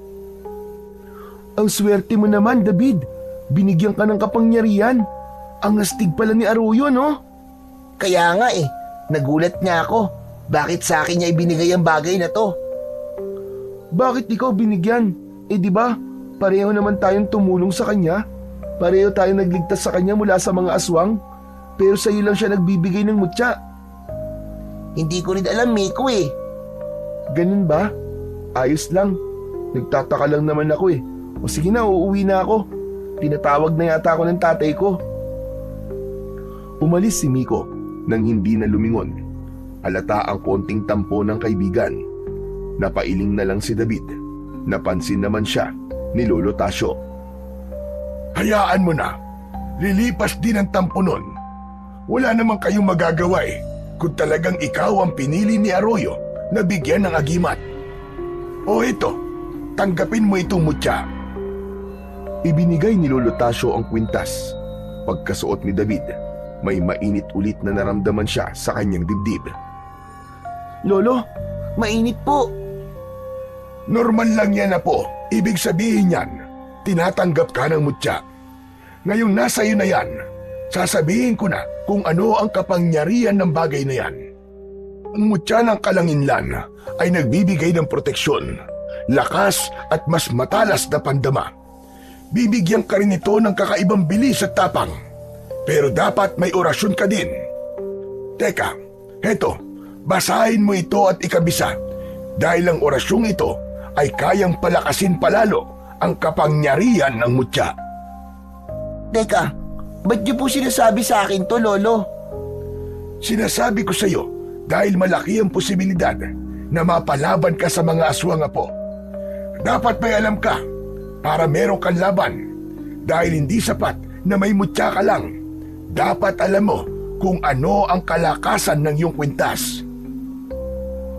Kinuha ni David ang isang piraso ng papel na iniabot sa kanya ng matanda. Ito ay isang orasyon na may nakasulat na sinaunang lengguwahe. Tinuruan siya ng matanda kung paano ito bigkasin. Banggitin mo ang orasyon na ito tuwing lalaban ka. Opo, salamat po, Lo. Isa pa, kailangan mo rin ang sandata. Heto sibat.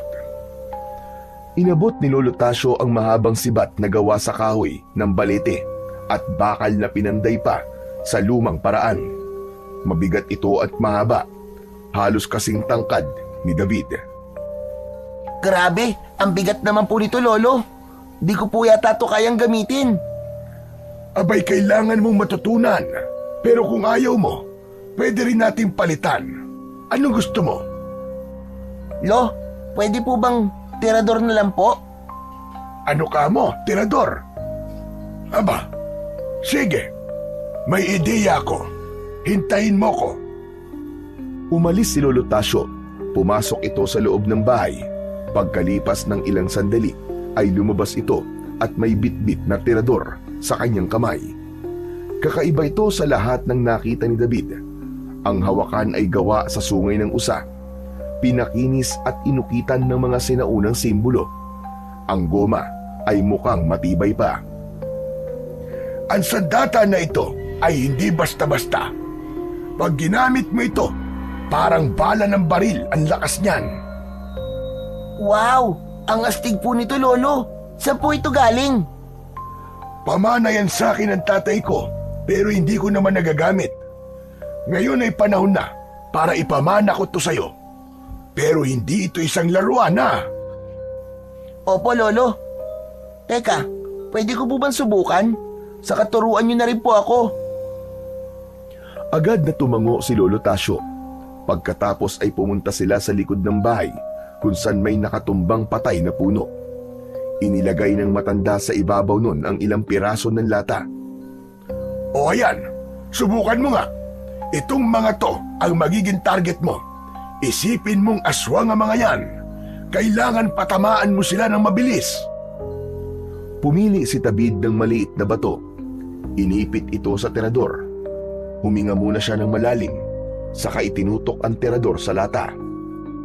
Huwag mong hawakan ng sobrang higpit. Dapat tamang tensyon lang. Saglit na tumango si David at muling inayos ang pagkakahawak sa terador. Pinakawalan niya ang bato. Tumama ito sa lata. Lolo, ang galing ko! Nagawa ko po! Magaling. Sa tamang paggamit niyan, nasasamahan mo ng kapangyarihan ng orasyon at mutya. Kaya niyang dumurog ng bungo ng aswang. Pero kailangan mo pa ng ensayo. Sige, ituloy mo lang yan. Doon na muna ako sa loob ng bahay. Pagbutihin mo, Apo. Sige po, Lolo. Salamat po ah. Ayos! Panalo talaga to. Ngumiti si Lolo Tasyo bago pumasok sa loob ng bahay.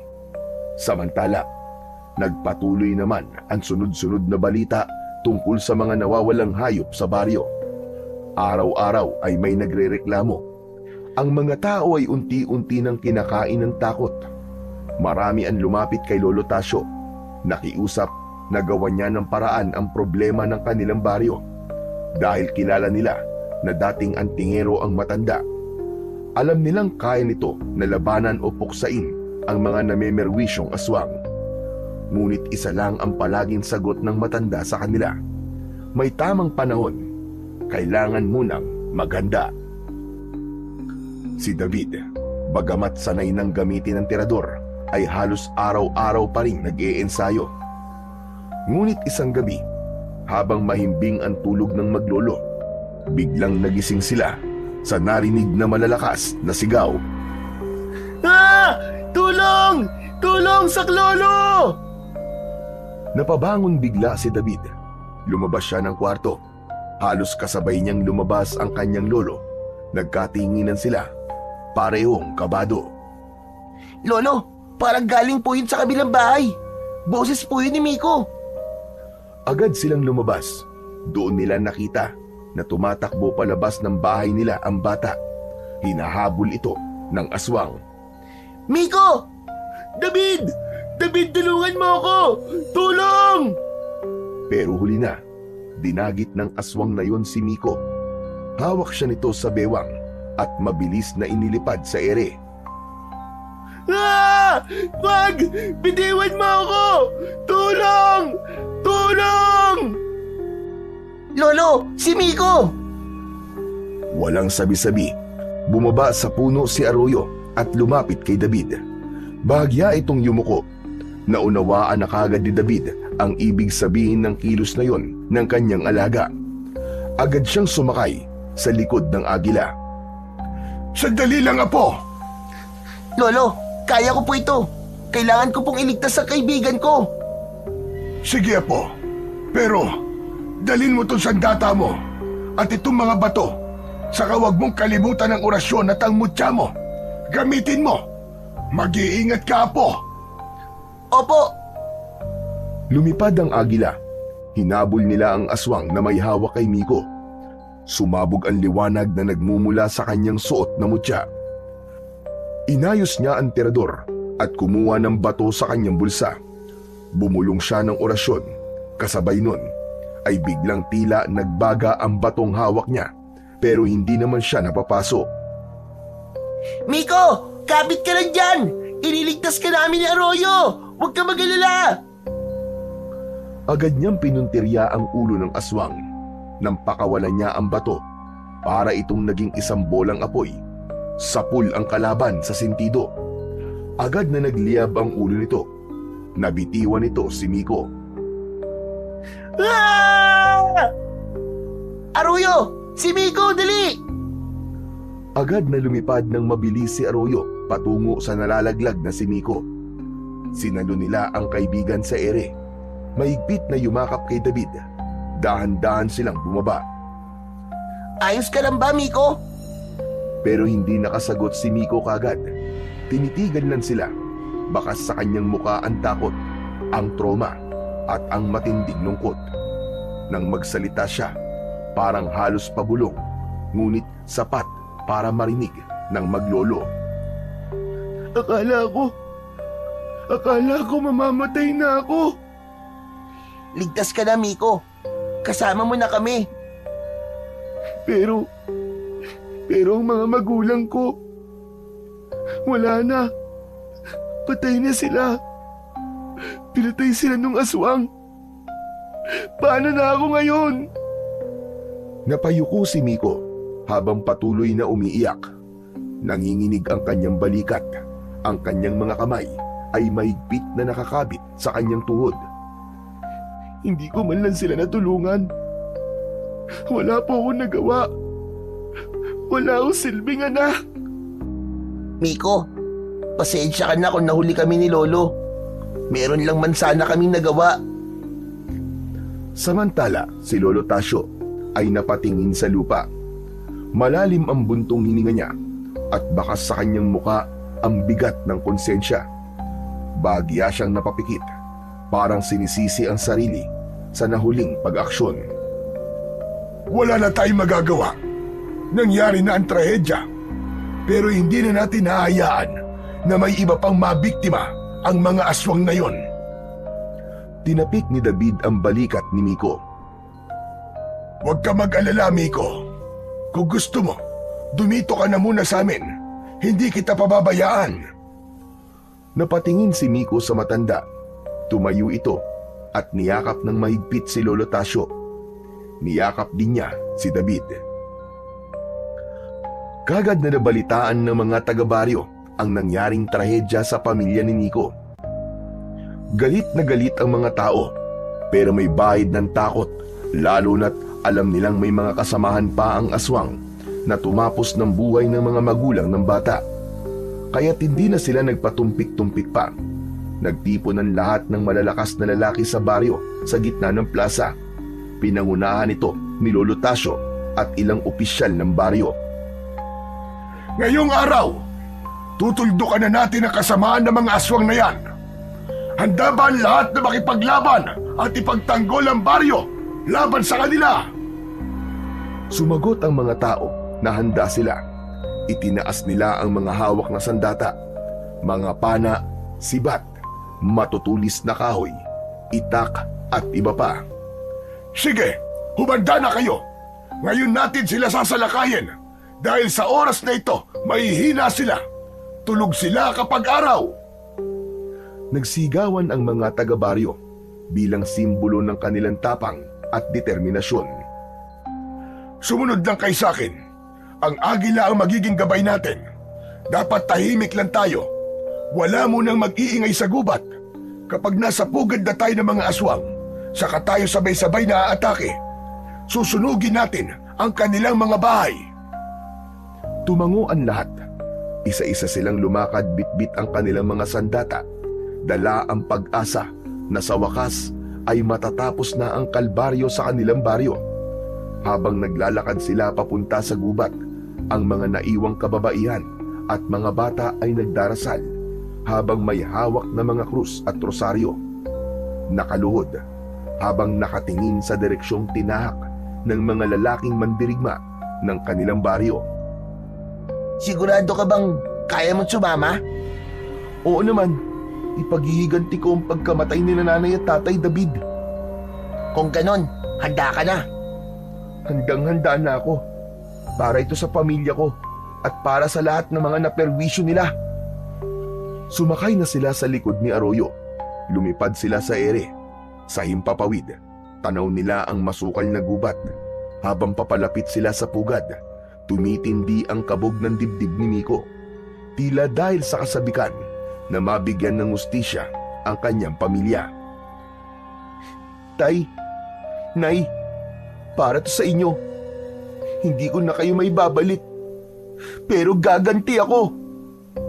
Kaya natin to, Miko. Lalaban tayo. Pero David, nakakatakot. Pero hindi ako aatras. Hindi ko sila papatawarin sa ginawa nila. Tama, masama sila. Dapat lang natapusin na natin sila para wala nang ibang masaktan. Salamat David kasi nandito ka. Nandito kayo ni Arroyo para sa akin. Siyempre, best friend tayo, di ba? Mahigpit na niyakap ni Miko ang likod ni David. Mabilis ang lipad ng agila. Maya-maya pa ay nakita na ng dalawa ang pugad ng mga aswang mula sa itaas. Umikot-ikot sa himpapawid ang agila na si Arroyo. Samantala sa ibaba ay natanaw naman ng mga mandirigma ang agila. Malapit na tayo! Magsipaghanda na kayong lahat! Ilang sandali pa ay narating na din nila sa wakas ang lugar. Tahimik lang sila. Nagmanman at naghintay ng tamang pagkakataon para sumugod. Ito na ang huling pagkakataon. Sa pagsugod natin, wala nang urungan. Tandaan nyo, tama sa puso, sa ulo, sa leeg. Yun ang kahinaan nila. Bumaba ang agila sa lupa. Bumaba ang dalawang bata. Paglapag nila, saka nagbigay ng hudyat si Lolo Tasyo. Sugod! Sabay-sabay na umabante ang lahat papasok sa lugar na yon. Agad nilang sinunog ang mga nadadaan ng bahay. Kumalat ang apoy na parang bangungot. Isa-isang nagsilabasan ang mga tao mula sa kanilang mga tahanan. Galit na galit ang mga ito. Agad na nagbago ng anyo ang ilan. Nanlaki ang mga mata ni Lolo Tasyo nang makita ang nangyari. Hindi niya lubos akalain na kaya pa ring magbago ng anyo ng mga aswang na yon maski tirik na tirik ang araw. Gayunpaman ay hindi sila pinanghinaan ng loob. Nag-umpisa na ang sagupaan. Patuloy ang pagsugod mula sa grupo ng mga taga-baryo. Nakipagsabayan sila sa pag-atake gamit ang mga sibat, matutulis na itak at pana. Lahat ng mga aswang na kanilang nakakasagupa ay pinapatamaan nila sa ulo, sa puso at sa leeg. Ngunit mabilis din ng mga aswang at malalakas. Ilan sa mga kasama ang agad na bumagsak. Ang ilan ay nasugatan at ang iba pa ay tuluyan ng binawian ng buhay. May mga aswang sa ere at ito ang kadalasang nakakasakit sa mga taong nasa ibaba. Agad na nagdesisyon si David na lumaban na rin at tulungan ang mga tao. Sumakay siya sa likod ni Arroyo. Sama ako! Tara na, bilisan mo, Miko! Lumipad sila sa ere. Maliksing ikinampay ng agila ang malalapad nitong pakpak habang sakay sa likod ang dalawa niyang kaibigan. Mula sa itaas, nakipagsagupa sila sa mga aswang na nasa ere. Hinawakan ni David ang kanyang mutya at inusal ang orasyon na itinuro sa kanya ng kanyang lolo. Sa ginawa niyang yun, naramdaman niyang mas lalong lumakas ang kanyang pangangatawan. Nagtaglay din siya ng kakaibang tapang. Wala ni katiting na takot siyang nararamdaman maski maraming aswang ang kasama nilang lumilipad sa ere. Luminaw ang kanyang paningin. Ang kanyang mga mata ay parang naging kasing talim ng mata ng agila. Paikot-ikot ang agila sa ere. Iniiwasan ang mga aswang na sumusugod. Inihanda naman ni David ang kanyang sandata. Ganon din naman si Miko. Inilabas niya ang kanyang tirador. Bagamat simple lang yon, ay hindi siya nag-alangan na gamitin yon sa isa sa mga aswang na papasugod sa kanila. Tinamaan ito ang mata ng aswang. Ayos! Sapol! Ang galing ko! Ngunit hindi nito napatumba ang aswang. Bagkus, mas lalo pa itong bumagsik. Muli itong sumugod at muntik nang makuha muli si Miko. Mabuti na lang at agad na napatamaan ito ng umaapoy na bato galing sa tirador na hawak ni David. Nasunog ang aswang hanggang sa tuluyang naging abo. Muling kumuha ng bato si David at pinatamaan ang iba pang mga aswang. Mabilis, eksakto. Ang mga aswang walang magawa kundi ang sumigaw sa sakit habang nasusunog. Sa pamamagitan ng mutya, uubusin namin kayong lahat. Mga hayop kayong aswang kayo. Mga perwisyo kayo sa baryo ng lolo ko. Humugot pa ng isang bato si David mula sa lalagyan ng kanyang sinturon. Mainit na ang kanyang palad. Mas malakas kasi ang apoy na humahawa sa bato para magbaga. Ngunit kaya pa niya itong tiisin. Kaya pa niyang hawakan ang kapangyarihan mula sa mutyang ibinigay sa kanya ng kaibigang agila. Sa bawat pitik ng kanyang tirador, isa-isang tumatama ang mga bato sa katawan ng mga aswang. Wala siyang mintis. Grabe David, ang husay-husay mo na pala talagang gumamit ng tirador. Nakakabilib ka. Magaling kasing magturo si lolo. Paturo ka rin sa kanya. Sige, pagkatapos ito, magpapaturo talaga ako sa kanya para maging magaling din ako katulad mo. Masigla silang dalawa. Walang takot na hinarap ang mga kalaban. Si Arroyo, mabilis ang pandama, alerto sa mga aswang na lumalapit sa kanila. Lilipad siya ng mataas at biglang tila sisisid pababa. Tumulong din ito sa dalawa sa pagpuksa sa mga aswang. Sinugod nito ang isang aswang at tinuka nito ang pakpak, at sa loob lang ng ilang segundo, napunit ang pakpak at bumagsak sa lupa ang aswang. David, sa kanan mo! Isang malaking aswang na may 2 sungay ang paparating. Kumakampay ang pakpak, naglalaway, at ang mga kuko ay tila kutsilyong bakal. Huminga ng malalim si David, saka tumayo sa likod ni Arroyo.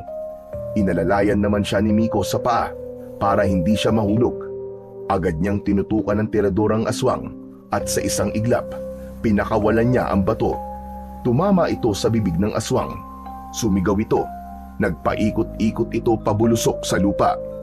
Nahulog, saka nasunog. Sa baba, kitang-kita ni Lolo Tasyo ang laban sa ere. Napatango siya kahit may sugat sa braso at balikat. Magaling mga apo! Ipagpatuloy niyo yan! Kami na ang bahala rito sa baba! Napatingin si Miko sa ibaba at may napansin siyang isang halimaw na sumusugod. Nasa likod ni Lolo Tasyo. Nakadikit ito sa lupa, gumagapang na parang hayop. Nakalabas ang mahabang dila. David, ang Lolo Tasyo! Sa likod niya may aswang! Sa ere, kapansin-pansin na mas bumilis pa ang kilos ni David.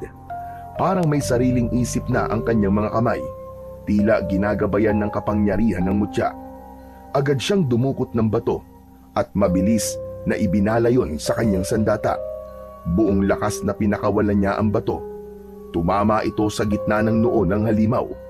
Napasigaw ang aswang pero kagad ding nilusaw ng apoy. Grabe David! Ang galing mo talaga! Idol na kita ngayon! Nagpatuloy ang laban nang maubos na ang mga aswang sa itaas. Tinulungan na nila ang mga kasama nila sa ibaba. Sa huling bugso ng laban, lumipad si Arroyo ng mababa at mabilis na pinagtutuka ang mga aswang. Kasabay nito ay mabilis ding kumilos si David. Pinatamaan ang mga kalaban ng kanyang nag-aapoy na mga bato.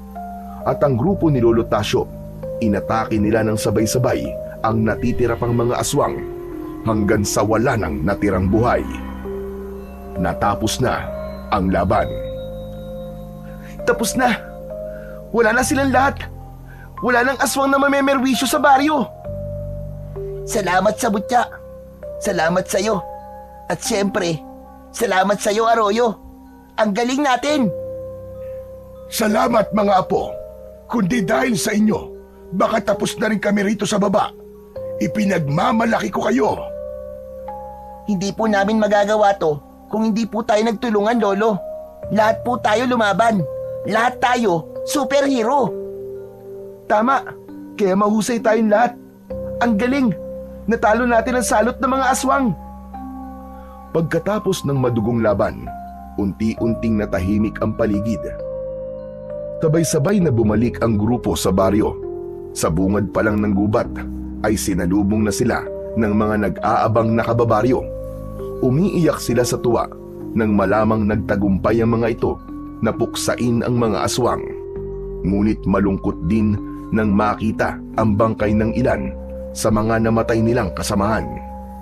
Iba-iba ang naramdamang emosyon ng mga taga-baryo, ngunit mas nakakahigit ang saya nila sa katotohanang ligtas na ang kanilang baryo sa anumang banta ng mga aswang. Nilapitan ng mga tao si David at Lolo Tasio. Nagpasalamat sila dito. May ilan pang nagsasabi na si David ay isang tunay na bayani. Nahihiyaman, ngumiti si David at tumingin kay Lolo Tasio. Hindi ko po ito nagawa ng mag-isa. Lahat po kami nagtulungan. Si Miko, si Lolo, si Aruyo, sila po. Lahat po sila tumulong. Sa tabi, napangiti na rin si Miko. Hawak pa sa kanyang kamay ang kanyang tirador na ginamit sa pakikipaglaban. Ilang araw pa ang nakalipas ay inilibing na ang mga magulang ni Miko. At nang matapos yun, lumipat na kagad ang bata sa bahay ni Lolo Tasio. Doon na siya tumira kasama ang kanyang kaibigan ni si David. Dahil doon ay mas naging malapit sila sa isa't isa. Nagturingan na parang tunay na magkapatid. Sama-sama silang kumakain, nagtutulungan sa mga gawaing bahay at iba pa. Samantala, isang araw, habang naglalaro ang dalawa, ay napansin nila si Arroyo. Papalapit sa kanila. Nang tuluyang makalapit ay iniyuko nito ang kanyang ulo, kasabay ng pagladlad ng malalapad nitong mga pakpak. Bakit? May problema ka ba, Arroyo? Miko, parang nagpapaalam na siya sa atin ah. Ano? Bakit naman? Natahimik si David. Biglang pumasok sa isip niya na tapos na ang misyon ni Arroyo. Lumapit ang bata at niyakap ang kaibigang Agila. Pagkatapos nun ay lumipad na ito, paikot-ikot sa itaas, waring binabati ang lahat sa huling pagkakataon. Pagkatapos nun ay unti-unti na itong lumayo hanggang sa tuluyang nawala sa paningin ng lahat. Paalam! Paalam, Aruyo! Paalam, kaibigang Agila! Maraming salamat sa iyo! Hanggang sa lumipas pa ang ilang buwan, dumating ang nanay ni David. Anak, uwi na tayo. Ngumiti lang ang bata, tumango ng marahan at magalang na sumagot sa kanyang ina. Mama, pwede po bang dito po muna ako? Gusto ko pa pong makasama si Lolo, tsaka po si Miko. Napatingin si Aling Leticia kay Lolo Tasio na tumango rin at ngumiti ng may pag-unawa. Sige anak, kung yan ang gusto mo. Nakikita ko naman na mukhang masaya ka dito. Salamat po, Mama! Bago umalis ay nagpasalamat si Aling Leticia sa kanyang ama. Nakita niya ang malaking pagbabago ng kanyang anak at masayang-masaya siya sa bagay na yon. Nasabi niya sa sariling hindi siya nagkamali ng desisyon na ipaubaya muna sa kanyang ama ang kanyang anak. Ngunit lingid sa kaalaman niya, isinikreto ng maglolo at ng mga taga-baryo ang malabangungot na naging karanasan sa kamay ng mga aswang. Hindi ito nalaman ni Leticia. Naiwan si David at nanatili sa piling ng kanyang Lolo Tasio at ni Miko. At simula noon, maraming mga taga-baryo ang nagsabi na malaki na ang pinagbago ng bata. Hindi na ito palaaway, hindi na pasaway tulad ng dati. Palakaibigan na ito at kinagigiliwan na ng lahat. Naging responsable at naging mabait na bata. Ngayon ko lang napagtanto na hindi lang palalaban sa mga aswang ang napagtagumpayan natin, Miko. Napaglabanan din ang apo ko at sarili niyang dating ugali. At para sa akin, Yun ang pinakamahalagang laban na napagtagumpayan niya. Kaya nga po lolo the best na ngayon si David. At mula sa araw na yon, nagtuloy-tuloy ang masayang buhay sa baryo. Hindi na muling nagbalik ang kadiliman. Dahil sa kabayanihan, pagkakaibigan, at tunay na malasakit, muling nanalo ang kabutihan laban sa kasamaan. Sa pamamagitan din ng pangyayari na yon, ay muling napatunayan na hanggang may pagkakataon pa ay kayang magbago ng isang tao sa pamamagitan ng tamang aruga, pangunawa at pagmamahal.